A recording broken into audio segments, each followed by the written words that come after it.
నమస్కారం. నిన్నంతా ఒకటే డిస్కషన్. సింగర్ ప్రవస్థి, పాడతా తీయగా జడ్జెస్, జ్ఞాపిక ప్రొడక్షన్స్, ఈటీవీ సంస్థ, పాడతా తీయగా రకరకాల ఛానల్స్లో రకరకాల వార్తలు ప్రసరించారు. అండ్ ఆ అమ్మాయి చాలా యూట్యూబ్ ఛానల్స్కి ఇంటర్వ్యూ ఇచ్చింది. ఎక్స్పోజ్ చేసే ప్రయత్నం చేసింది బేసిక్గా. అంటే ఇవన్నీ ఛానల్స్ వాడిన భాష అండ్ తను ఎక్స్పోజ్ చేద్దాం అనుకున్నాను అని చెప్పింది కాబట్టి ఆ మాట వాడాల్సి వస్తుంది. అండ్ ఆల్సో డైరెక్ట్గా సునీత అని మాట్లాడింది కాబట్టి నేను ఈ వీడియో చేస్తున్నానండి.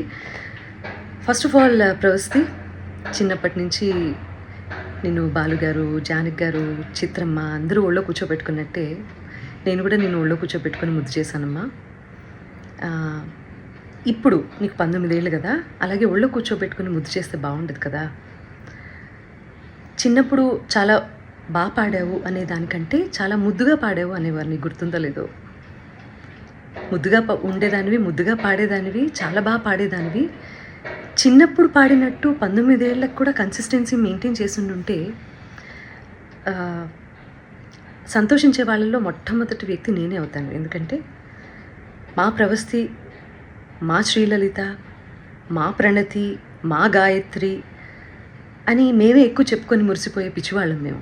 ఎందుకంటే ఎవరు బాగా పాడితే ఆ పాటలో కరిగిపోయి కన్నీళ్ల పర్యంతం అయిపోయి ఏడ్చేసిన సందర్భాలు, ఏడ్చేసిన ఎపిసోడ్స్ చాలా ఉన్నాయి. అవి నువ్వు చూడలేదేమో, అవి మిస్ అయ్యావు అనుకుంటా. అలాంటి ప్రవస్థి ఈరోజు ఇంత పెద్దదైపోయి రోడ్ మీదకి వెళ్ళి ఇంతమందితో మాట్లాడి తన బాధలు వెళ్ళగక్కుని మమ్మల్ని మా గురించి చర్చించే స్థాయికి ఎదిగింది అంటే నాకు కొంచెం అసంతృప్తిగా కూడా ఉంది. But that doesn't matter for you, because నువ్వు చెప్పాలనుకున్నది చెప్పావు బయటికి వెళ్ళి. ప్రవస్థి, నీకు విషయం చెప్పాలమ్మా. నీకు పాడతా తీయగా కాంపిటీషన్ మాత్రమే కాదు, డిఫరెంట్ ఛానల్స్లో కూడా కాంపిటీషన్లో నువ్వు పార్టిసిపేట్ చేసావు కదా. నీకు ప్రాసెస్ తెలీదమ్మా. సింగర్ సెలెక్షన్ అంటే సింగర్స్ పంపించేటటువంటి సాంగ్ సెలెక్షన్లో రైట్స్ అనేవి కూడా ప్రతి ఛానల్కి కొన్ని సాంగ్స్కి రైట్స్ ఉంటాయి. వాటిల్లోంచి కూడా సెలెక్ట్ చేయాలి అన్న ప్రాసెస్ నీకు తెలుసో లేదో నాకు తెలియదు, కానీ ఆడియన్స్ అందరికీ మాత్రం చెప్తే అన్ని విషయాలు చెప్పు. ప్రాసెస్ గురించి చెప్పు. ఆ ప్రాసెస్లో ఉన్నటువంటి రెస్ట్రిక్షన్స్, ఛానల్కి ఉన్నటువంటి రెస్ట్రిక్షన్స్ ఇవన్నీ కూడా మాట్లాడమ్మా. అప్పుడు నేను నిజంగా సంతోషిస్తాను. సో ఛానల్కి అండి కపుల్ ఆఫ్ రెస్ట్రిక్షన్స్ ఉంటాయి. మ్యూజిక్ని డిప్లాయ్ చేయడానికి, అంటే మ్యూజిక్ని వాడుకోవడానికి అన్ని పాటలకి రెస్ట్రిక్షన్, అన్ని పాటలకి లీనియన్స్ ఉండదు.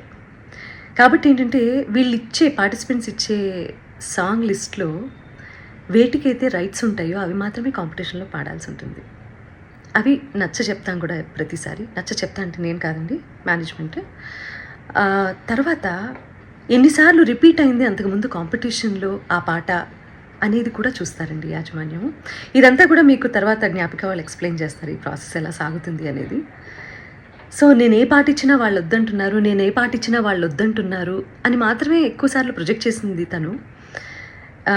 రీజన్ ఇది అని మీకు తెలియదు కదా, అందుకని చెప్తున్నాను. సో నేను కొరకొరా చూశాను అని చెప్పి అంటున్నావు కదా నాన్న.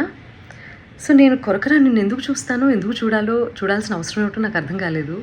అక్కడ ఉన్నటువంటి నేను, కీరవాణి గారు, చంద్రబోస్ గారు నిన్నే ఎందుకు టార్గెట్ చేశామనే విషయం నాకు ఇప్పటికీ ఆలోచించడానికి కూడా నాకు అసలు కనీసం ఆ థాట్ కూడా రావటం లేదు. బేసిక్గా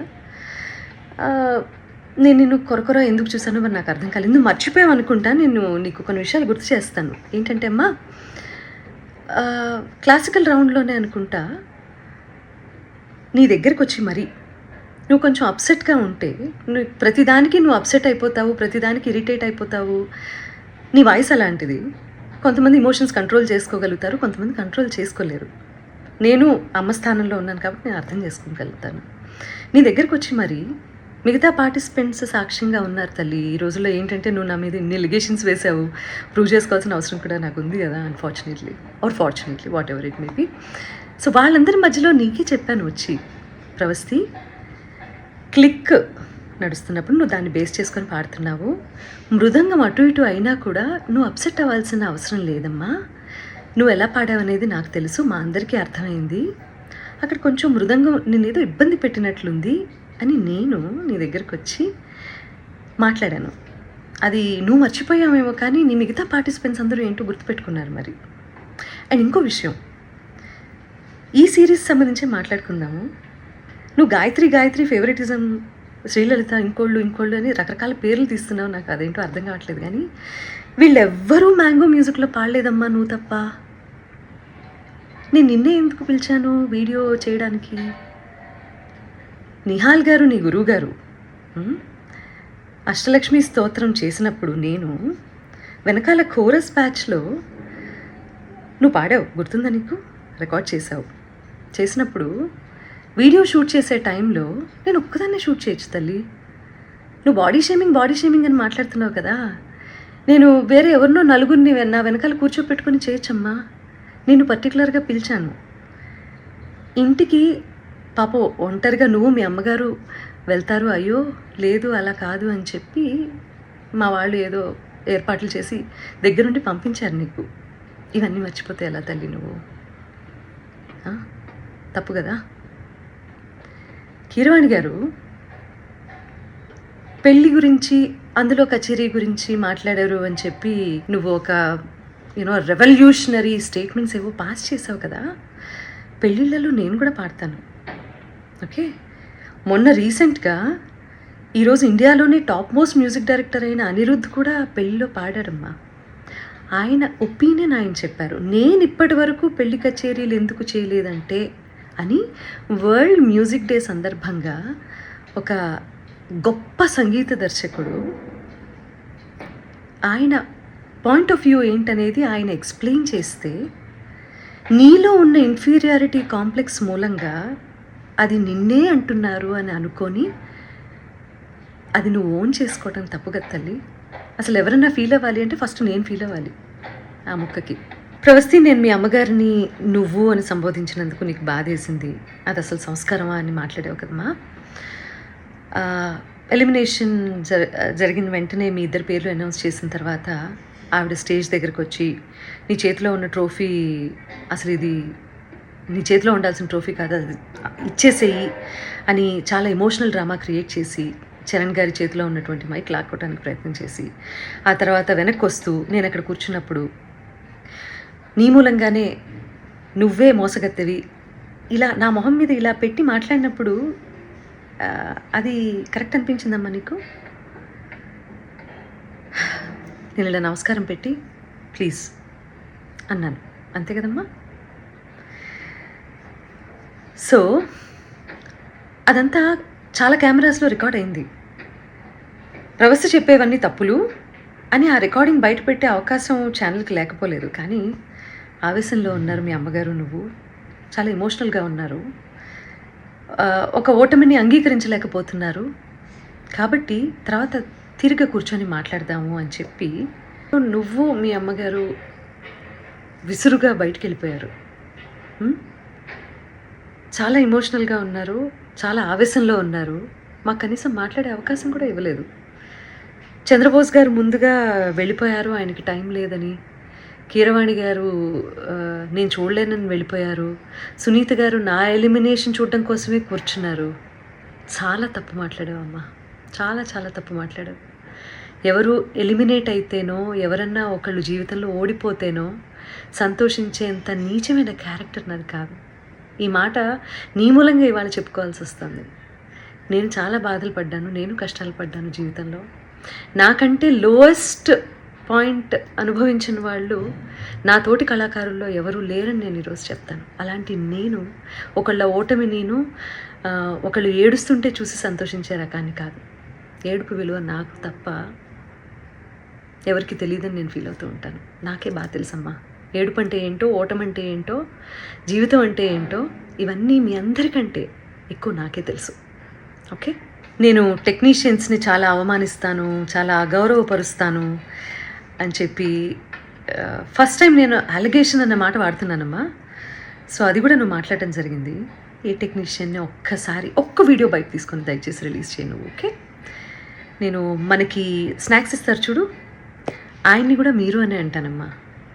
అండ్ ఆవేళ నువ్వు ఎలిమినేట్ అవుతావో, ఇంకెవరు ఎలిమినేట్ అవుతారో అసలు ఎలిమినేషన్ గురించి కాకుండా షెడ్యూల్ అయిపోతోంది కదా అని చెప్పి అందరికీ సెట్‌లో ఉన్న వాళ్ళందరికీ భోజనాలు పెట్టించటమో, లేకపోతే ఒకరోజు నేనో, ఇంకొక రోజు కీరవాణి గారో, ఇంకో రోజు అనిలో ఇలా చేయటం అనేది అది ఒక టీమ్‌లో ఉన్నప్పుడు ఇవన్నీ జరుగుతూ ఉంటాయమ్మా.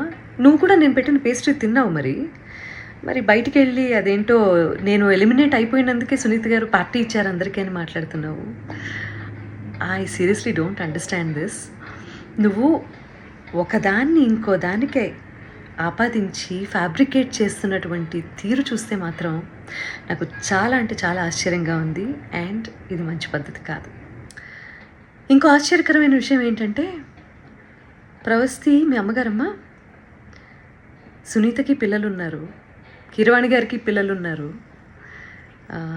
అనిల్ ప్రవీణ వాళ్ళకి పిల్లలున్నారు, నాశనం అయిపోతారు అన్న శాపనార్థాలు కూడా పడాల్సిన పరిస్థితి వచ్చింది మాకు. ఫైనల్గా కాంపిటీషన్ అన్నప్పుడు ఓటమి ఉంటుంది, గెలుపు ఉంటుంది. ఫస్ట్ ప్లేస్లో ఒకళ్ళే ఉంటారు, సెకండ్ ప్లేస్ ఉంటుంది, థర్డ్ ప్లేస్ ఉంటుంది. అలా అని చెప్పి ఈరోజు ఎలిమినేషన్లో నేను ఓడిపోయాను, లైఫ్లోనే నేను ఓడిపోయాను, నా జీవితం లేదు అని చాలా ఎక్కువగా ఊహించేసుకొని ఓటమిని హుందాగా తీసుకోలేకపోతే లైఫ్లో ఏవి నేర్చుకోవటానికి బ్రెయిన్ ఆ రకంగా పనిచేయదు. సీనియర్స్ అంటే రెస్పెక్ట్ ఉండాలి. అలాంటి రెస్పెక్ట్తోనే మేము ఇన్నాళ్ళు వాళ్ళు ఒక మాట అన్నా కూడా, మా పాటలు పాడించి తీసేసినా కూడా ఇలా ఛానల్స్కి వచ్చి ఎవరూ ఇంటర్వ్యూలు ఇవ్వలేదు. అది మేము మా గురువుల దగ్గర నుంచి మేము నేర్చుకున్నటువంటి విద్య. కాబట్టి ఈ జనరేషన్ అందరూ కూడా దయచేసి చాలా ఓవర్గా రియాక్ట్ అవ్వడం, ఓవర్గా సెన్సిటైజ్ చేసి టాపిక్ని అసలు ఎక్కడ ఇంప్రూవ్ అవ్వాలన్న విషయాన్ని మర్చిపోయి ఇలా బిహేవ్ చేయటం అనేది కరెక్ట్ కాదని చెప్తూ, పేరెంట్స్ కూడా పిల్లల్ని మంచి మార్గంలో, నాన్న నీకు తెలిసింది తక్కువే, తెలుసుకోవాల్సింది ఇంకా చాలా ఉంది అని చెప్పి వాళ్ళని ఎంకరేజ్ చేసే దిశగా మీరు కూడా వాళ్ళతో ఉంటారు అని చెప్పి ఆశిస్తూ, ఎందుకంటే తల్లి తండ్రి తర్వాత గురువు, ఆ గురువు స్థానంలో మా ముగ్గురిని చూసే మీరు కాంపిటీషన్కి వచ్చారు. గెలిచినప్పుడు వచ్చి కాళ్ళకి దండం పెట్టారు, ఓడిపోయినప్పుడు ఇలా బయటికి వెళ్ళి మా గురించి మీకేది నచ్చితే అది మాట్లాడుతున్నారు. ఇది మంచి పద్ధతి కాదు. ఇది ఒక జనరేషన్ డేంజర్లో పడేసేటటువంటి ఒక సిచ్యువేషన్. కాబట్టి ఆచితూచి మాట్లాడండి, ఆచితూచి నిర్ణయం తీసుకోండి. ఒకవేళ మేము ఆల్రెడీ సాధించేశాము లైఫ్లో అని అనుకున్నప్పుడు దయచేసి కాంపిటీషన్కి రాకండి. కాంపిటీషన్కి వస్తే మీరు మంచి మార్కులు తీసుకోవాల్సి వస్తుంది, సలహాలు సూచనలు తీసుకోవాల్సి వస్తుంది. కాబట్టి ఆచితూచి నిర్ణయం తీసుకోండి. ఈ కాంపిటీషన్ ద్వారా చాలామంది ఇది ప్రొఫెషన్ చేసుకొని చాలా ఫ్లరిష్ అవుతున్న వాళ్ళు చాలామంది ఉన్నారు. కాబట్టి నేను వాళ్ళు ఎందుకు బయటకు వచ్చి మాట్లాడటం లేదో, అఫ్కోర్స్ ఈరోజు సోషల్ మీడియాలో కింద కామెంట్సే కదా ఇంపార్టెంట్, వాటికి భయపడుతున్నారేమో నాకు తెలీదు. బట్ వాళ్ళందరూ కూడా వచ్చి మాట్లాడితే బాగుంటుంది. మంచి చేసింది కదా కాంపిటీషన్, మీకు మాట్లాడండి దాని గురించి కూడా. ప్రవస్తి, ఇప్పటికి కూడా నేను నీకు చెప్పేది ఒకటే, మేమందరం నీ మంచినే కోరుకుంటాము. చిన్నప్పటి నుంచి ముద్దు చేసామన్నావు కదా, అలాగే ఇప్పుడు కూడా అదే తల్లి హృదయంతో నీకు చెప్తున్నాను నేను. నువ్వు ఆవేశంలో ఉన్నావు, కొంచెం కూల్గా ఆలోచించి జీవితంలో సరైన నిర్ణయాలు తీసుకొని మంచి గురువు దగ్గర సాధన చేసి మంచి పాటలు పాడి సంగీత ప్రపంచంలో నీకంటూ ఒక మార్క్ క్రియేట్ చేసుకుంటామని నేను కోరుకుంటున్నాను. ఎందుకంటే దేన్నైనా ఎవరైనా ఆపేంత కెపాసిటీ ఇక్కడ లేదమ్మా. ఎవరి టాలెంట్ని తొక్కేయలేరు, ఆపేయలేరు. అర్థమైందా? దానికి బెస్ట్ ఎగ్జాంపుల్స్ చాలామంది జీవిత చరిత్రలు ఉన్నాయి. వీలైతే నీకు టైం ఉంటే అవన్నీ ఒకసారి చదువు తీరిగ్గా, నీకే అర్థమవుతుంది. Okay, I wish you all the best and yeah, please take care.